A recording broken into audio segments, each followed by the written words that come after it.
back, folks, to Lessons Learned, Fireside Chats with Student Leadership Assistants. My name is Nick Menster, and I'm here today with Josh Auten. Josh, could you tell us a little bit about yourself? Yeah, thank you, Nick, for having me today. My name is Joshua Auten. I'm a second-year undergrad student at BGSU. I'm studying finance and accounting with a concentration in financial planning, and I'm from Columbus, Ohio, and I am a student leadership assistant in the Marvin Center for Student Leadership. Heck yeah. Would you be able to tell us a little bit about what we're here today to talk about? Yeah, so today I really want to take the opportunity to talk about privilege and how privilege relates to leadership, because I think that this is a topic that we talk so much about in society, right? But kind of connecting it to being agents of social change. And I think that, when we talk about this issue in society, the real issue comes with misunderstanding what the word privilege means. And so privilege doesn't necessarily mean that you didn't have any hardships or that you don't have any challenges in life.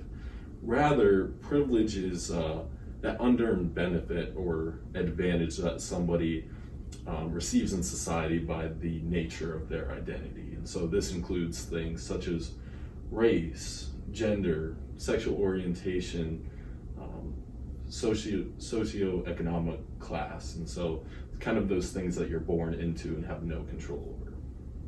Gotcha. Well, thank you for kind of explaining what that is. You touched on it a little bit, but how do you see this topic as it relates to leadership?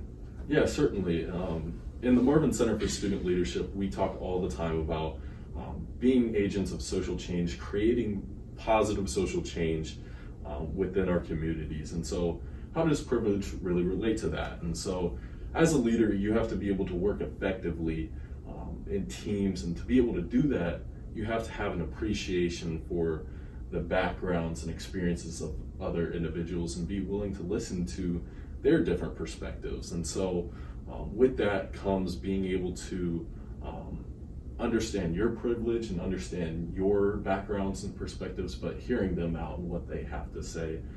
That's how you really create positive social change, is being able to collaborate and work effectively on teams. And so, but it also, includes the idea of advocating and educating others on privilege and how one's privilege can be used to help advocate for those that maybe weren't born into that same unearned advantage. Gotcha. Thank you for sharing, Josh. My next question for you is, how has privilege impacted your leadership journey here at BGSU? I think that privilege is something, I hold a lot of identities that are power holding within our society. And so I think it's super important that I need to address my own privilege and how it not only affects me, but affects how I interact with others around me.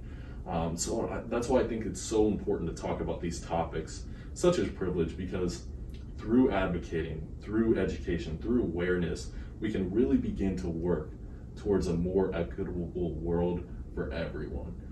So that's why I think it's really important to address my own privilege, but be able to advocate and use that unearned benefit for the benefit of others and creating that more equitable world.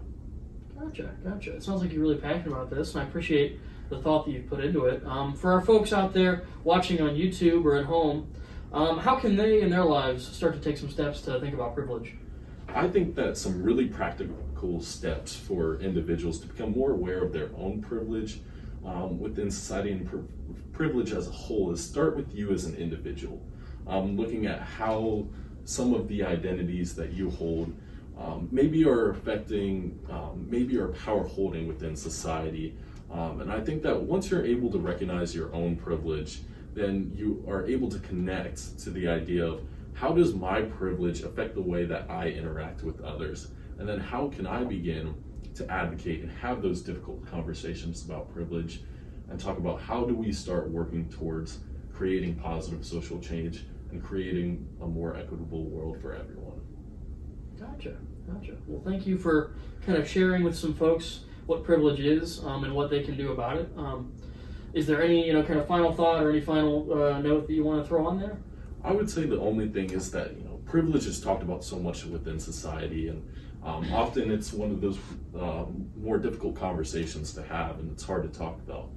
But I think about, engaging in those conversations and having those difficult conversations is where a lot of great ideas are generated, ideas that can really change the world. And so I would encourage individuals watching at home, have those difficult conversations, engage in those. While it might be hard, through talking about that, that's where, educating others, awareness of privilege really starts to become something that we can work towards. And so I would really encourage individuals at home is start thinking about your own privilege, but also talk about those difficult things with others around you. And because I think that there's a lot of benefit to come from it. Definitely. Well, thank you, Josh, for lending us your time. We really appreciate having you on. As always, this has been Lessons Learned, Fireside Chats with Student Leadership Assistants. Thank you, folks, for watching. We hope we'll see you again next week.